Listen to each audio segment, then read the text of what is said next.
I raised my daughter alone when her mother left during her childhood. But when it was time for her graduation, she sent me a message 2 hours in advance that parents were no longer invited. I was already sitting in the auditorium with other parents and decided to wait. When she showed up, she was with her mom and her stepdad. What happened next was simply unbelievable. I will tell you everything. First, let me quickly thank you for your continuous support. This means a lot to us. If you enjoy the stories we share, kindly subscribe to this channel. It will be great if you can leave a comment on which city you are watching from. We might just give you a shout out in our next story. Today's special shout out goes to Abraham Mount from London. We are glad you enjoy our stories. Now let's go deeper into the story. I still remember the sound of the front door slamming shut that morning, like a gavel announcing the end of a trial I hadn't realized was even happening. My daughter, Ariel, was 6 years old. Her cereal sat untouched on the table, milk turning warm in the bowl shaped like a cartoon elephant. Her mother didn't say goodbye.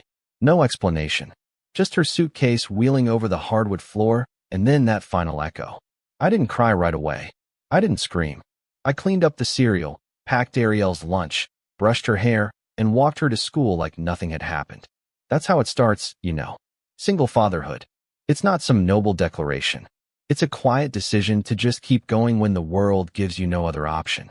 And so I kept going, for 17 years. In those early days, I barely slept. My job at the auto repair shop paid just enough to cover rent, groceries, and the occasional emergency. Ariel would sit on a milk crate in the corner of the garage after school, swinging her legs, reading books far beyond her age group, while I changed oil and rotated tires. She never complained. Not once. If anything, she seemed to sense the weight I was carrying and tried to make herself lighter. She'd draw me pictures, stick figures of me fixing cars, and her holding a giant wrench beside me. "We're a team, Daddy," she used to say. And we were. Her mother called occasionally, always from some new city, usually around the holidays. Ariel would smile when she heard the ringtone, then cry when the call ended. I never badmouthed her mother.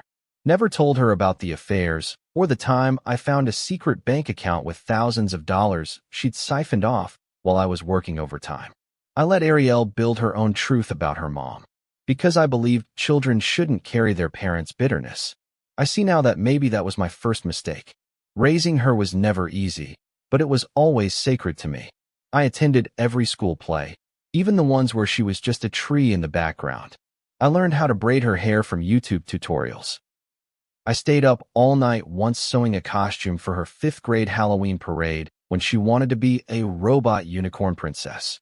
When she got older and the questions started about periods, boys, friendships falling apart, I fumbled, but I showed up. I let her talk. I listened. And on the nights when she couldn't sleep, when anxiety made her tremble and cry, I would sit on the edge of her bed, rubbing her back until her breathing slowed. "I've got you, baby," I'd whisper. Always. It became our thing.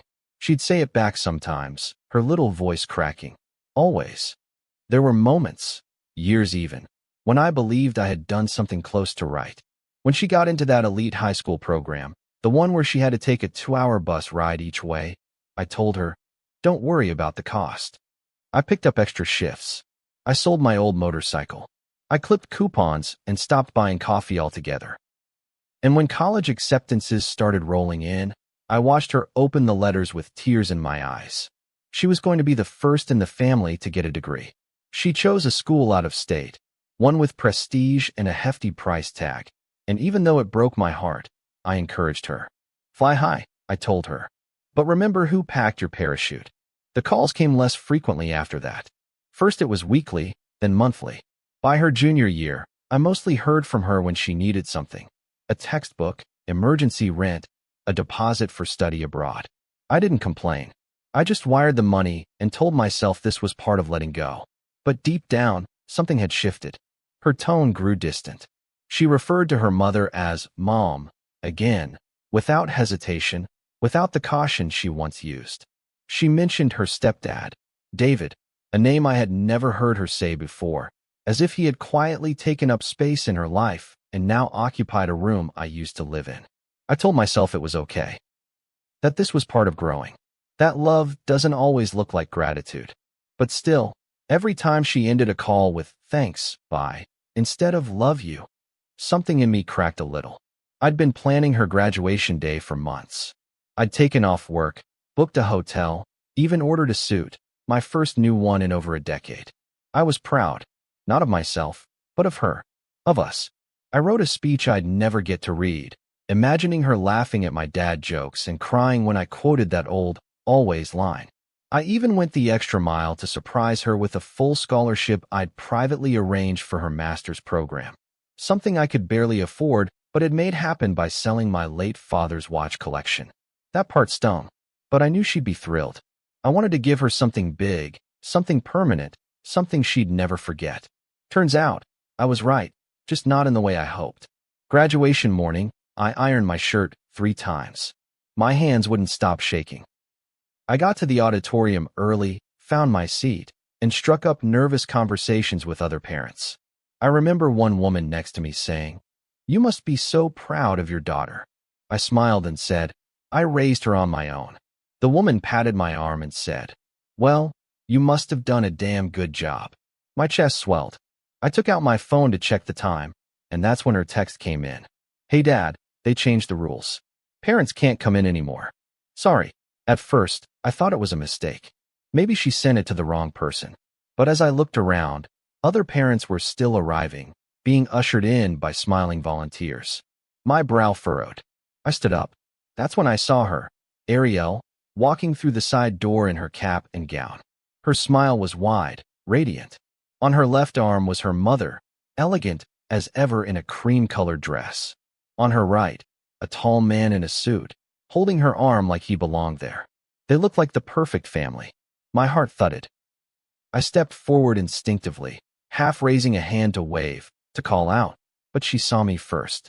Her face fell. She pulled away from them and walked toward me, her expression souring with every step. "You're too stubborn," she hissed under her breath. "Why are you here?" Then louder, with a performative laugh for her mother and stepdad. "It's my happy day, and I only want to be with the people I love." That moment stretched forever. My breath caught in my throat. My feet felt rooted to the spot. I looked at her, really looked, and saw not the little girl in the unicorn costume, not the teenager clinging to me during panic attacks, but a stranger. A woman who had rewritten our story without me in it. So I smiled. A soft, sad smile. And I walked away. The air outside the auditorium felt thicker than it should have on a spring morning.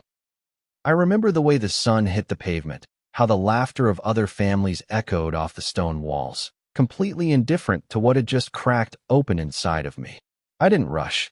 I walked slow, measured, careful not to let my legs buckle under the weight of what had just happened. It wasn't just the humiliation, though, God knows, that was bad enough. It was the quiet death of something sacred. I'd never been a perfect father, but I had been there. Always there. Every cold, lonely night. Every scraped knee. Every bad dream. And now, I was just an unwanted guest at my daughter's most important day, erased with a single sentence. "I only want to be with the people I love." She might as well have driven a nail into my chest. But I wouldn't give her, or her mother, the satisfaction of seeing me crumble. I got into my car and sat behind the wheel for a while, keys resting in the ignition but not turning. My hands were still trembling. Not with anger, not at first, but with disbelief. I kept replaying the moment in my head like a movie on a loop, trying to spot what I missed. Was there something in her voice I could have caught? Some look she gave me in the months leading up to this? I knew we weren't as close as we used to be, but to lie, and say parents weren't allowed? That wasn't just distance. That was deliberate. That was an attempt to surgically remove me from her life's narrative. I gripped the steering wheel until my knuckles whitened, and then, finally, I turned the key and drove. Not home, just away. I needed air. I needed space to figure out whether I had just lost my daughter forever, or if this was some terrible, twisted phase of independence gone cruel. 3 hours later, I ended up parked in front of an old diner I used to take Ariel to when she was little. The windows were still foggy with grease, and the same dusty jukebox sat in the corner booth where she once spilled her milkshake and cried until the waitress brought her a new one for free. Back then, she used to sit beside me, not across from me. tucked close like the world was too big unless I was anchoring her. Now, I sat alone, watching the cars roll by, wondering how the girl I raised could look at me with such disgust. The waitress, an older woman with kind eyes, brought me coffee and asked if I was okay. I gave her a tight smile and said, "Just a long day." She nodded, like she'd heard that before, and patted my hand. That small touch nearly broke me. I didn't go to the graduation dinner. I didn't even check my phone. I turned it off completely, afraid I'd see a photo online.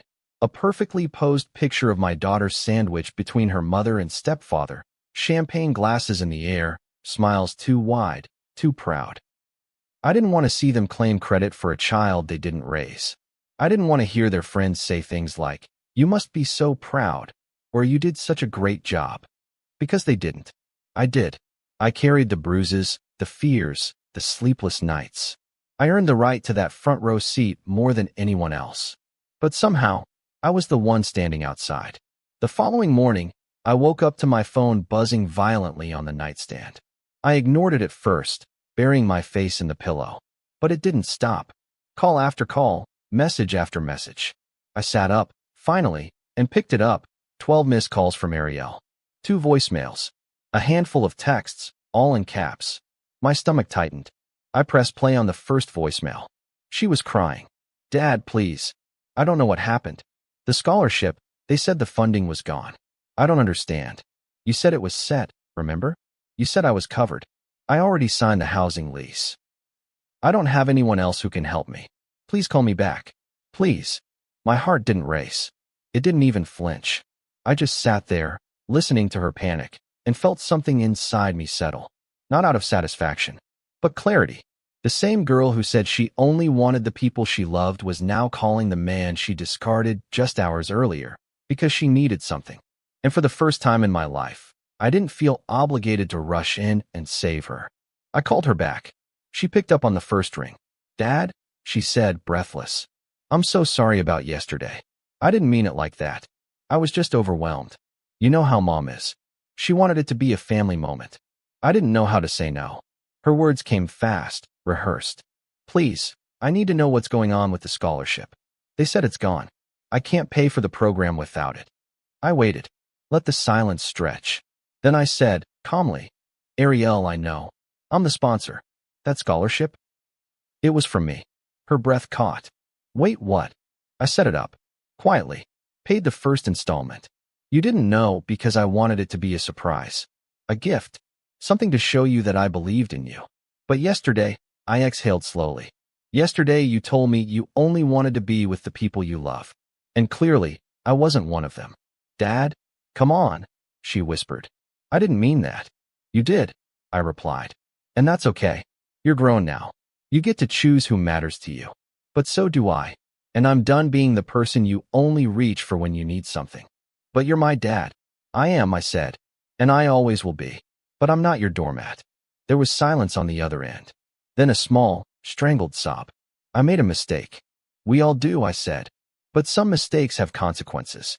Maybe your mom or your stepdad can help you now. After all, you said they're the ones you love." And then, for the first time in years, I hung up the phone. Not out of spite, but peace.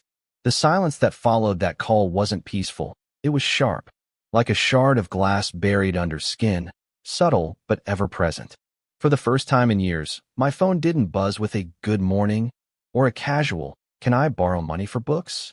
The quiet was a strange kind of relief, but also a reminder that something permanent had shifted. I had drawn a line, and not the kind of line that invites negotiation or compromise. This was the kind you etch into concrete when you're tired of pretending that pain is just a side effect of love. I knew what I said to her wasn't cruel, but it was final. And final things have a way of echoing louder than intended. I kept wondering if she understood the gravity of my words, or if she was still replaying the moment like I was, trying to frame herself as the victim of a man who had finally decided not to be taken for granted. It was 2 days before I heard from her again. This time, no crying, no apologies. Just a text. "You really meant that, didn't you?" That was it. No greeting, no punctuation, just a cold, flat sentence. I stared at it for a long while, unsure whether to respond. I had meant it. Every syllable. But what do you say to your child when the distance between you has stopped being circumstantial and become ideological? I didn't want to argue. I didn't want to beg for her understanding. So I typed back one word. Yes. She didn't reply. I sat there, phone in hand, watching the screen like it might blink back to life. But nothing came. That was when the guilt started to creep in, not because I thought I was wrong, but because some ancient part of my fatherhood still wanted to rescue her. Even now, even after everything. Later that evening, my sister Lorraine called. She had heard from someone on Facebook, probably Ariel's mother, who always had a flair for dramatics and public sympathy campaigns. What the hell is going on? Lorraine asked, skipping pleasantries entirely. Ariel said you cut her off? After everything. I took a long breath. Did she tell you what she said to me at graduation? Lorraine hesitated. No. She just said you walked out, and then told her to ask her stepdad for tuition money. That you're punishing her. I laughed bitterly. Not at Lorraine, but at how predictable the narrative had become. She told me, in front of her mother and her stepdad, that she only wanted to be with the people she loves. She lied to keep me out of the ceremony. Lied. And then had the nerve to ask for money the next morning. You tell me who's punishing who. Lorraine sighed. She wasn't a parent herself, but she had been around long enough to understand the history. You know she's still a kid in some ways, right? She doesn't understand the damage she's doing. That was the problem. I wasn't sure if I believed that anymore. Ariel was 23. Old enough to file taxes, sign a lease, and craft a sentence designed to cut the man who raised her out of her life. If she's old enough to choose who she loves, I said slowly, she's old enough to deal with the consequences of those choices. Lorraine didn't argue, but I could tell she wanted to. We said goodbye in that awkward way people do when no one's quite sure what side of the fence they're standing on. I hung up feeling more isolated than ever. The next morning, I woke up to a new voicemail. It wasn't Ariel. It was her stepdad, David. I had never spoken to the man in my life. Never met him. All I knew was that he came into Ariel's life sometime after her mother got remarried in Arizona. His voice was low, measured, too polite. Hey, this is David. I wanted to reach out, man to man. I know there's some tension right now, but I think we can work this out. Ariel's future is too important to let misunderstandings get in the way. Maybe we can talk. I played the message 3 times. Each time, I felt more insulted. Man to man. What did he think this was? A business negotiation? A boardroom dispute over a missed invoice? I wasn't just some distant relative with a checkbook. I was her father. I had earned that title with every sleepless night and every dollar I scraped together to keep her life stable. I didn't know him a conversation. Not after what he allowed to happen at that graduation. Still, I did consider calling him. For a split second, I imagined myself being the bigger person, taking the high road. But then I remembered Ariel's face, that smug, irritated expression when she saw me sitting among the parents. I remembered her exact words, the coldness of her tone. It's my happy day, and I only want to be with the people I love. That wasn't a misunderstanding. That was a declaration. And if David and her mother were the ones she chose to love, then let them figure out how to pay for her future. I wasn't going to be the emergency wallet she reached for after she burned the bridge. The hardest part wasn't ignoring her. It was living in the echo of everything I had once meant to her. I'd walk past her room, the one I'd kept untouched since she left for college, and see the old concert tickets on her corkboard, the framed photo of us at her 8th grade science fair. I'd find birthday cards she made for me in crayon, tucked into drawers I hadn't opened in years. Best dad ever. Thanks for loving me when no one else did. I held those cards in my hands like they were artifacts from a lost civilization. Proof that once, I was enough. More than enough. I hadn't changed. I hadn't faltered. She had just moved on. Or maybe she had rewritten the story in her head to make it easier to ignore what I'd done for her. People do that sometimes. Especially when they need to feel justified in cutting you out. That night, I poured myself a drink, whiskey no ice, and sat on the porch with the scholarship paperwork. I read through every line like it was a will. I had been ready to give her something that could have changed her life. Now, it was just a reminder of how far I was willing to go for someone who no longer saw me. I didn't cry. I didn't rage. I just sat in the dark, the quiet hum of crickets around me, and let the weight of the decision settle like dust. I hadn't abandoned her. I had simply stopped volunteering to be invisible. It was the voicemail that finally broke whatever fragile layer of detachment I'd been holding on to. Not Ariel's crying, not her stepfather's polished attempt at diplomacy, but the voice of her mother. I hadn't heard from her in years, not since she emailed me a list of co-parenting boundaries, and then disappeared into a new life with her real estate license and shiny SUV. But suddenly, there she was, on my voicemail, her tone sharp with a kind of entitlement that sent my blood simmering before she even got halfway through her message. "You've made your point," she said. "But this isn't about you. It's about our daughter, and you sabotaging her future just because your pride got hurt is disgusting. Grow up, Thomas." That was it. No hello. No context. Just a condescending jab meant to pierce whatever fatherhood still lived in my chest. And for a second, just a second, I let it. I stared at the wall, that message playing over and over in my head, and it took everything in me not to punch a hole through the drywall. Not because of her words, but because of the revisionist history they represented. Our daughter? Since when? Where was when Ariel had a 103-degree fever and I slept upright on the floor next to her bed, checking her temperature every hour because I didn't have health insurance? Where was when I had to leave her at the garage after school because I couldn't afford childcare and her mother didn't even return my calls? The audacity, the absolute audacity, of that woman to speak like I was just some bitter ex throwing a tantrum. I wasn't punishing Ariel. I was removing myself from a cycle of manipulation where my love was only welcomed when it came with a check. I wanted to let it go. I really did. I wanted to be the bigger person, let her words roll off my back, and pretend none of it mattered. But some truths demand to be spoken. So I called her back. Not to argue, not to fight, just to remind her who she was talking to. When she answered, her voice was already clipped and impatient. "So, you finally decided to stop sulking?" I ignored the bait. "You don't get to rewrite history, Renee," I said calmly. "You walked out. You left her. You sent birthday gifts late and called from beaches while I worked nights trying to keep the lights on. Don't call me with that fake moral superiority now that she's grown and useful to your image." She scoffed. "You think this is about image?" I cut her off. "I think this is about convenience. You were a ghost until she started posting pictures with you on Instagram. And now suddenly, you're Mother of the Year." There was a long silence, the kind that usually ends in either an apology or a declaration of war. Renee chose the latter. "You're just bitter because she's closer to us now. She loves David. She respects him." I almost laughed. "She doesn't respect him. She uses him the same way she used me. She's just smart enough to keep it polite because she still needs something from you." That hit a nerve. I could hear it in her breath. "You're a petty little man," she spat. "No," I said, my voice steady. "I'm a father who finally realized that unconditional love doesn't mean unconditional access." And then I hung up. I sat down in the living room after that, my hands trembling, not from anger anymore, but from adrenaline. I hadn't spoken to Renee like that in over a decade. Not because I was afraid, but because I thought staying quiet was the mature thing to do. That if I kept my mouth shut, I could somehow shield Ariel from the fallout. But shielding her had only enabled this alternate version of reality where her mother was some misunderstood saint and I was the grumpy, inflexible parent who didn't know when to let go.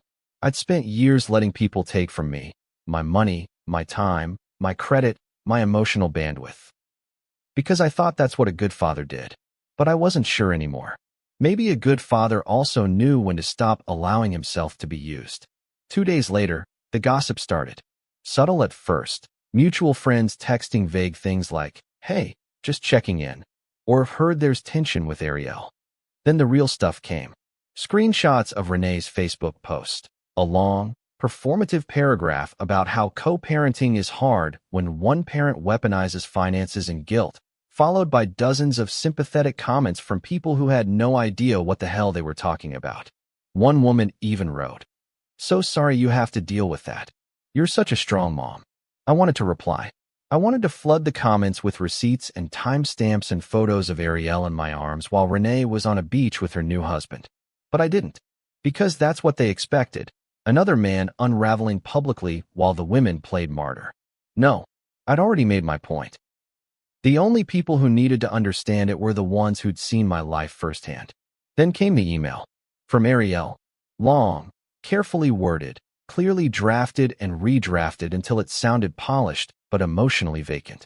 She wrote that she was hurt by my decision, that she never meant to exclude me, but I overreacted and was now jeopardizing her future over a misunderstanding. She never once apologized. Not truly. She said things like, "I'm sorry you felt hurt," which is a long way from, "I'm sorry for what I did."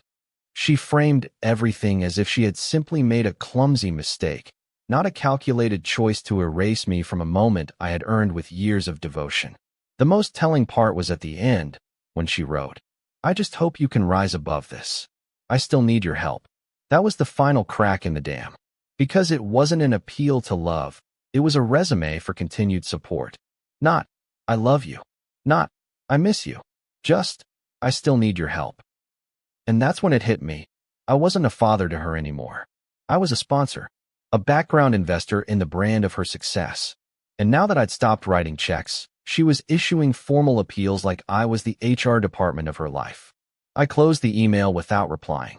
I didn't even archive it.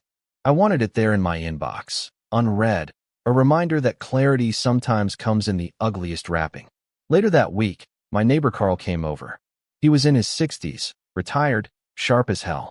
He'd watched Ariel grow up from the porch next door, seen me scraping ice off my windshield at 5 a.m. while getting her to school on time. We were sitting on my porch when he said, "You're taking this hard, huh?" I nodded. He lit his cigarette, took a slow drag, and said, "You know, my daughter stopped talking to me for 5 years after I told her no to a down payment. 5 years. Came back with a kid and an apology. Took her that long to understand the value of what I gave her." Sometimes love isn't supposed to be easy. It's supposed to be true. That stuck with me. Not because it made me feel better, but because it reminded me that I wasn't alone. That maybe the love I gave wasn't invisible, just inconvenient to recognize until the cost was felt. The strange thing about silence is how loud it becomes once you stop resisting it. After the emails, the voicemails, the emotional spin from Ariel, Renee, and even David, everything just stopped. No new calls. No fresh accusations. No texts masked as concern. My phone became a quiet slab of plastic again, and I was left with the echo of what used to be a relationship. At first, it felt peaceful, like I could finally breathe. But breathing too deeply when you've been suffocating for years can make your chest ache in ways you didn't expect. I'd catch myself looking at my phone out of habit, half expecting another emotional landmine waiting in my notifications. But there was nothing. Just the date, the time, and my reflection in the black screen. Older than I remembered, lonelier than I cared to admit. And that's when the real weight settled. Not the anger, not even the betrayal, just the haunting absence of someone I had once known better than I knew myself. Some evenings, I'd go into Ariel's old room and just stand there. I never touched anything. I didn't need to. Every inch of it was a museum to a time when she still saw me as her entire world. Her bookshelf still held the dog-eared copy of Charlotte's Web I used to read to her every night. The unicorn lamp I bought from a garage sale still sat crooked on her desk. The mirror was framed with Polaroids from high school dances, birthday sleepovers, and family barbecues. Photos where she stood next to me, smiling without hesitation. That girl felt like a dream I'd woken up from too soon. It was hard to believe she'd grown into the woman who could look me in the eye and say I didn't belong at her graduation. I wasn't angry when I stood in her room. I was just hollow, like I had spent 2 decades building a cathedral, only for her to burn the blueprints and move into a mansion someone else bought her. I started getting strange looks at the grocery store. Nothing overt, just the kind of subtle glances people give when they've read something online or heard a juicy story in a group chat. I knew Renee's social media post had legs. Mutual acquaintances who hadn't spoken to me in years were suddenly liking my old photos or sending vague DMs. One woman, a former coworker of Renee's, even reached out and said, "Just wanted you to know I see what you're going through. Stay strong." What the hell did that even mean? I didn't reply. I didn't need pity, especially not from strangers who only knew a curated version of my life through someone else's self-serving lens. If they wanted to believe I was the villain, Let them. I had no interest in defending myself to people who hadn't been there when Ariel was throwing up at 2 a.m., and I was too broke to call an ambulance. If they weren't there then, they didn't get a seat at the judgment table now. But one person did show up, unexpectedly, and exactly when I needed it. Ms. Carter, Ariel's 8th grade teacher. She knocked on my door one Saturday afternoon with a Tupperware of lemon bars and that same warm smile I remembered from parent-teacher conferences. I was in the neighborhood, she said, though we both knew that was a lie. She lived 45 minutes away. I invited her in, and we sat at the kitchen table like it was 2012 again, and we were discussing Ariel's science project. I've been following things, she said gently, not needing to explain what she meant. I just wanted to tell you something. I nodded, silent. She looked me square in the eye. She loved you so much, Tom. I've taught hundreds of kids, and I always knew which ones had real support at home. Ariel was one of the lucky ones. Don't let her rewrite that. That meant more to me than I could explain.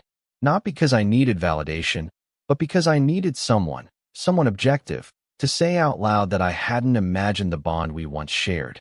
That it wasn't just me clinging to an illusion. She told me about the time Ariel wrote an essay called My Hero, and it was all about me. She read it aloud in class. Ms. Carter said, tearing up a little. She said, "My dad is my best friend, even when I'm mad at him." I swallowed the lump in my throat and blinked hard. That was the Ariel I remembered. The one who used to say, "We're a team," when things got hard. The one who held my hand during thunderstorms and whispered, "Always."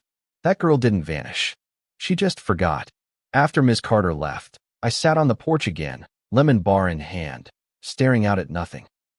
I thought about how love changes. How sometimes it stretches and bends to fit new versions of people, and other times it snaps completely, leaving you holding the pieces like they're puzzle parts to a picture that no longer exists. I wasn't naive. I knew people grow up, make mistakes, drift apart. But this felt different. This felt like being edited out of a book I had written by hand, one painful chapter at a time. It wasn't that Ariel didn't need me anymore. It was that she didn't want me anymore. And that realization doesn't knock the wind out of you. It removes it entirely. So you just sit there, lungs full of memories, unable to exhale. I thought about reaching out. Just once. Not to reopen the wound, but to remind her who I was. I drafted the message a dozen times. I'm still proud of you, even if you've forgotten what we've been through. Delete. I hope you get everything you want in life, including clarity. Delete. If you ever remember who held you when your world fell apart, you know where I live. Delete. Nothing sounded right. Nothing felt both honest and respectful of the boundary I had so painfully drawn. So I did the hardest thing I've ever done as a father. I closed my phone, and I left it at that. That night, I pulled the scholarship file from the drawer again, not to reconsider it, but to let it go. I burned it in the fireplace, one page at a time. The agreement letter, the payment receipt, the acceptance email. Watching the flames eat away at all the things I had hoped to give her was strangely liberating. Painful, yes, but clean. I wasn't holding on to dreams anymore. I was letting reality settle in. And that reality was this. Sometimes the people we love grow into someone who doesn't love us back the same way. And it doesn't mean we failed. It just means they chose something or someone else. And all we can do is stand still and refuse to chase them. Weeks turned into a quiet kind of normal. I went back to work at the garage, started picking up Saturday shifts again, just to fill the hours more than anything else.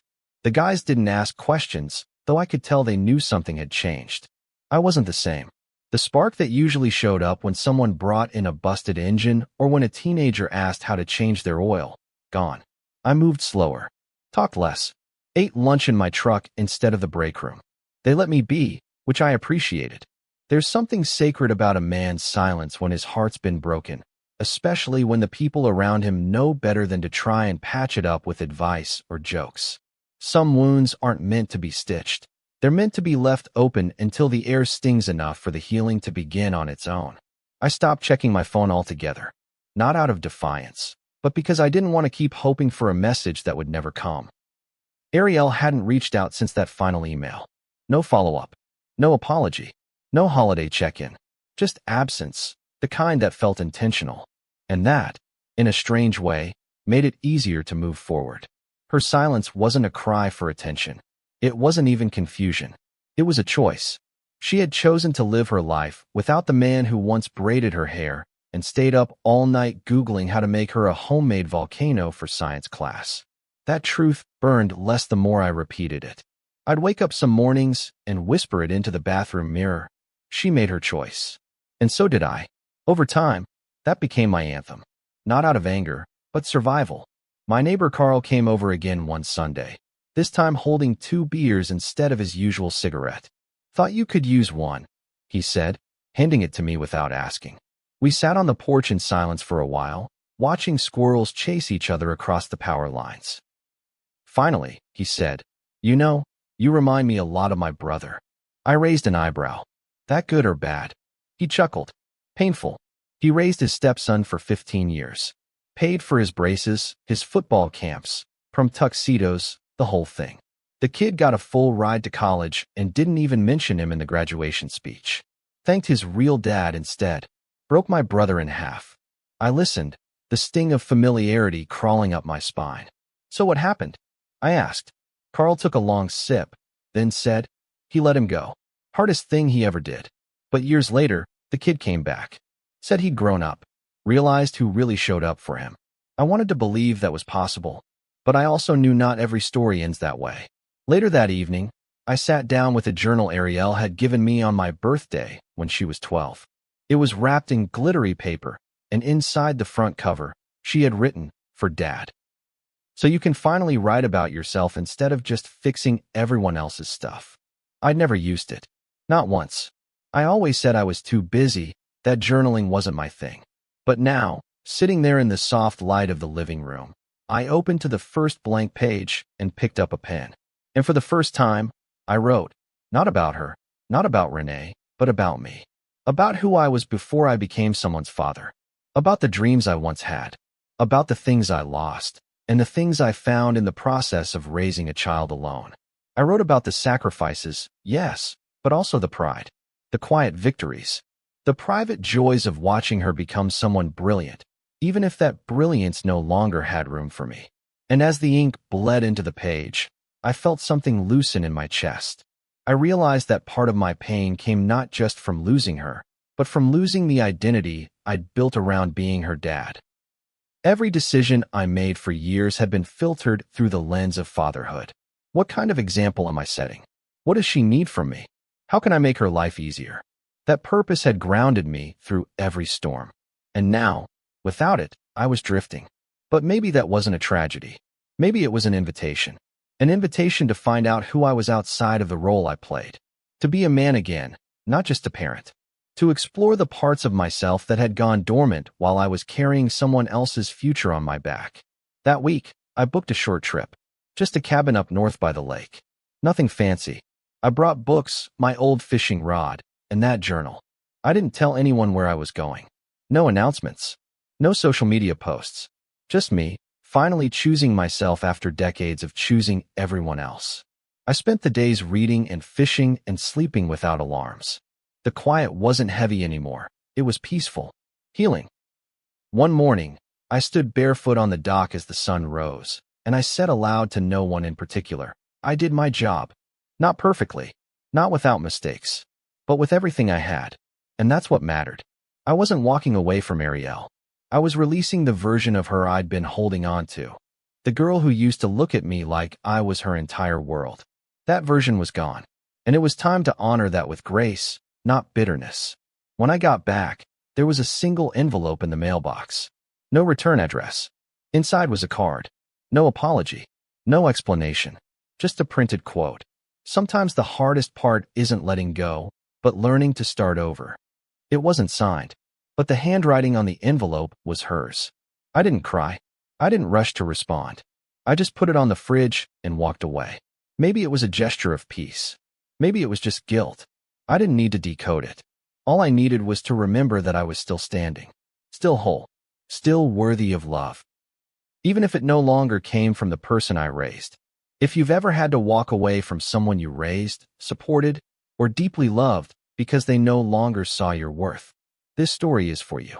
Drop a comment if you've ever chosen self-respect over being someone's safety net.